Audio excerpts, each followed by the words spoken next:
بسم اللہ الرحمن الرحیم۔ السلام علیکم ورحمۃ اللہ وبرکاتہ۔ نماز میں وضو ٹوٹ جائے تو محترم ناظرین، آج کی یہ ویڈیو 5 اہم سوالات اور ان کے مدلل جوابات پر مشتمل ہے۔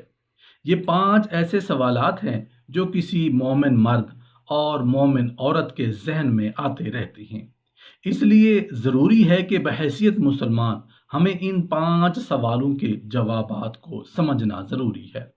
نمبر 1، نماز میں وضو ٹوٹ جائے تو کیا کرنا چاہیے؟ نمبر 2، کیا غسل جمعہ کرنے کے بعد وضو کرنا ضروری ہے؟ نمبر 3، ننگے سر مرد کی نماز ہو جاتی ہے یا نہیں؟ نمبر 4، نماز میں بھول کر ایک رکعت کم پڑھی ہو یا زیادہ پڑھی ہو تو پھر کیا کیا جائے؟ نمبر 5، نماز کے دوران وسوسے آتے ہوں تو پھر ہمیں کیا کرنا چاہیے؟ تو آئیے بات کر لیتے ہیں سب سے پہلے سوال کی کہ نماز کے دوران اگر کسی کا وضو ٹوٹ جائے تو اس پر نماز چھوڑ کر وضو کرنا لازم ہے؟ اس طرح اگر امام کا وضو ٹوٹ جائے تو وہ کیا کرے؟ نماز چھوڑ کر وضو کرنا پڑے گا یا وہ نماز کو پورا کرے گا؟ نماز کے لیے وضو کا ہونا شرط ہے۔ جب وضو ٹوٹ جائے تو نمازی کو نماز چھوڑ کر چلے جانا چاہیے اور نئے سرے سے وضو کر کے نماز ادا کرنی چاہیے۔ اگر امام ہے تو پیچھے سے کسی کو آگے کھڑا کر کے چلا جائے اور نئے سرے سے وضو کر کے نماز ادا کرے، اور یہ بھی یاد رہے کہ نماز ابتدا سے شروع کرے، نہ کہ جہاں سے چھوڑی تھی۔ سیدنا علی بن طلق رضی اللہ عنہ سے روایت ہے کہ جب تم میں سے کوئی آدمی نماز میں اپنی ہوا خارج کرے تو وہ واپس جا کر وضو کرے اور نماز دوبارہ پڑھے۔ یہ حدیث حسن ہے۔ علماء احناف کے ہاں یہ مسئلہ ہے کہ اگر نمازی کا وضو ٹوٹ جائے تو وہ چلا جائے اور وضو کر کے آئے، اور اگر اس نے نماز کے منافی کوئی حرکت نہیں کی تو جہاں سے نماز چھوڑی تھی وہیں سے ابتدا کرے، نئے سرے سے نماز ادا نہ کرے۔ دوسرا سوال کہ کیا غسل جمعہ کرنے کے بعد وضو کرنا ضروری ہے؟ اگر وضو کر کے غسل کیا ہے تو پھر دوبارہ وضو کرنے کی ضرورت نہیں، بشرطے کہ شرمگاہ کو ہاتھ نہ لگے، کیونکہ شرمگاہ کو ہاتھ لگنے سے وضو ٹوٹ جائے گا۔ نبی کریم صلی اللہ علیہ وآلہ وسلم نے فرمایا کہ بے وضو نماز قبول نہیں ہوگی یہاں تک کہ وضو کریں۔ نبی کریم صلی اللہ علیہ وآلہ وسلم نے فرمایا جب تم میں سے کوئی اپنی شرمگاہ کو چھوئے تو وضو کرے، یا کسی اور وجہ سے وضو ٹوٹ جائے تو وضو کرنا پڑے گا۔ تیسرا سوال کہ نماز میں بھول کر ایک رکعت کم پڑھی جائے تو کیا کیا جائے؟ پوری نماز دہرائی جائے یا صرف ایک رکعت پڑھی جائے؟ نیز سجدہ سہو کی صورت کیا ہوگی؟ حنفی حضرات ایک طرف سلام پھیر کر سجدے کرتے ہیں اور التحیات دوبارہ پڑھتے ہیں، اس کی اصل کیا ہے؟ اگر کوئی آدمی بھول کر ایک رکعت کم پڑھ لے یا اسے پھر یاد آ جائے کہ میں نے ایک رکعت کم پڑھی ہے تو اسے پوری نماز دہرانے کی بجائے ایک رکعت ہی ادا کرنی چاہیے، جیسا کہ صحیح مسلم پر سیدنا عمران بن حسین رضی اللہ عنہ سے مروی ہے کہ نبی کریم صلی اللہ علیہ وآلہ وسلم نے عصر کی نماز پڑھائی اور 3 رکعت ادا کر کے سلام پھیر دیا، پھر اپنے گھر چلے گئے۔ پھر ایک شخص جسے خرباق کہا جاتا تھا، اس نے رسول اللہ صلی اللہ علیہ وآلہ وسلم کو جا کر بتایا کہ نماز میں سہو واقع ہوا ہے۔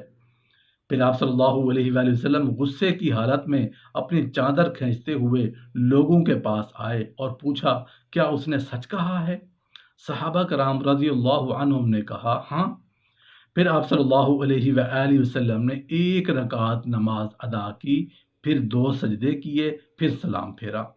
اس حدیث سے معلوم ہوتا ہے کہ اگر کسی آدمی کی نماز ایک رکعت کم ہو گئی اور اس نے 3 رکعت ادا کر لی ہوں، اگرچہ اس دوران کچھ باتیں بھی ہو چکی ہوں، تو وہ بقیہ ایک رکعت ہی ادا کر کے سلام پھیرے اور سجدہ سہو کرے۔ سجدہ سہو کے بارے میں 2 قسم کی احادیث مروی ہیں۔ ایک حدیث میں سلام سے قبل سجدہ سہو کا ذکر ہے اور ایک حدیث میں سلام کے بعد سجدہ سہو کا ذکر ہے۔ جیسا کہ مسلم کی ایک حدیث روایت میں آتا ہے کہ پھر سلام سے قبل دو سہو کے سجدے کرے، جس کا طریقہ یہ ہے کہ آخری قعدہ میں تشہد، درود اور دعا کے بعد اللہ اکبر کہہ کر سجدے میں جائے، پھر اٹھ کر بیٹھ جائے، پھر سجدہ کرے۔ سلام سے قبل سجدہ سہو کا جو طریقہ ہے وہ متفق علیہ، اور جو سجدہ سہو سلام کے بعد مذکورہ ہے وہ متفق علیہ تو نہیں، لیکن صحیح حدیث سے ثابت ہے اور جائز عمل ہے۔ احناف کے ہاں جو سجدہ کا طریقہ معروف ہے، التحیات عبدہ و رسول تک پڑھ کر ایک طرف سلام پھیرا جائے، پھر پورا تشہد پڑھ کر سلام پھیرا جائے۔ یہ طریقہ کسی حدیث میں موجود نہیں، اس کی کوئی اصل نہیں۔ چوتھا سوال کہ میں جب نماز ادا کرنے کے لیے کھڑا ہوتا ہوں، میرے ذہن میں مختلف قسم کے وسوسے پیدا ہوتے ہیں اور کئی امر جو مجھے بھولے ہوئے ہوتے ہیں نماز میں یاد آ جاتے ہیں۔ کیا ان وسوسوں پر اللہ کی طرف سے کوئی پکڑ تو نہیں ہوگی؟ اور ان کے دور کرنے کا طریقہ شریعت میں اگر کوئی ہے تو بتا دیں۔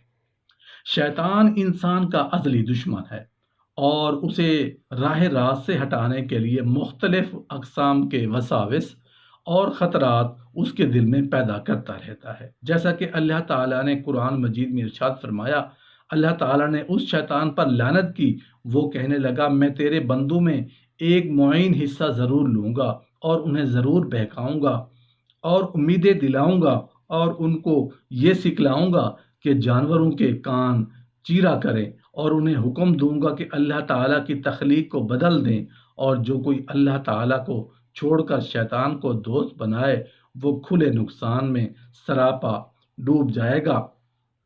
ان آیات کریمہ سے معلوم ہوا کہ شیطان انسان کو ورغلانے کے لیے مختلف قسم کے ہتھ کنڈے استعمال کرتا ہے اور انسان کو مختلف قسم کی آرزوئیں اور تمنائیں دلاتا ہے تاکہ انسان اپنے خالق و مالک اللہ وحدہ لا شریک کے بتلائے ہوئے صراط مستقیم سے اعراض کر بیٹھے۔ نماز ایک اہم ترین عبادت ہے۔ جب انسان نماز کی ادائیگی کے لیے کھڑا ہوتا ہے تو شیطان انسان کو مختلف اقسام کے وسوسے ڈالتا ہے تاکہ یہ اللہ کی یاد سے غافل ہو جائے۔ جب بھی انسان کو حالت نماز میں کوئی وسوسہ پیدا ہو تو اسے نماز ترک نہیں کرنی چاہیے بلکہ نماز جاری رکھنی چاہیے۔ انسان کے ذہن میں پیدا ہونے والے وسوسے اللہ تعالیٰ نے معاف فرما دیے ہیں، اتنی دیر تک ان پر کوئی پکڑ اور مواخذہ نہیں جب تک کہ انسان وساوس پر عمل پیرا نہیں ہو جاتا یا ان وساوس کو زبان سے ادا نہیں کرتا۔ یعنی ذہن میں برے کلمات وغیرہ پیدا ہوئے اور انسان نے ان کلمات کو اپنی زبان پر جاری کر دیا تو مواخذہ ہوگا، وگرنہ نہیں۔ سیدنا ابو ہریرہ رضی اللہ عنہ سے مروی ہے کہ نبی کریم صلی اللہ علیہ وآلہ وسلم نے فرمایا، یقیناً اللہ تعالیٰ نے میری امت سے وہ چیزیں معاف کر دی ہیں جن کے ذریعے ان کے سینوں میں وسوسہ پیدا ہوتا ہے جب تک ان پر عمل یا کلام نہیں کر لیا جاتا۔ لہذا جب نماز کی حالت میں وسوسہ پیدا ہو تو اس کی بنا پر نماز توڑنی نہیں چاہیے بلکہ نماز جاری رکھیں، اس پر مواخذہ نہیں ہے بلکہ اس کے دور کرنے کا طریقہ رسول اللہ صلی اللہ علیہ وآلہ وسلم سے مروی ہے۔ سیدنا عثمان بن ابی العاص رضی اللہ عنہ نے کہا، میں نے کہا اے اللہ کے رسول صلی اللہ علیہ وسلم، بے شک شیطان میرے اور میرے نماز اور قرات کے درمیان حائل ہو گیا ہے اور وہ مجھ پر قرات کو غلط ملت کرتا ہے۔ تو رسول اللہ صلی اللہ علیہ وآلہ وسلم نے فرمایا، وہ شیطان ہے جس کو خنزیب کہا جاتا ہے، جب تو اس کو محسوس کرے تو اس سے اللہ کی پناہ پکڑ، یعنی اعوذ باللہ پڑھ۔ میں نے اس پر عمل کیا تو اللہ تعالیٰ نے اسے مجھ سے دور کر دیا۔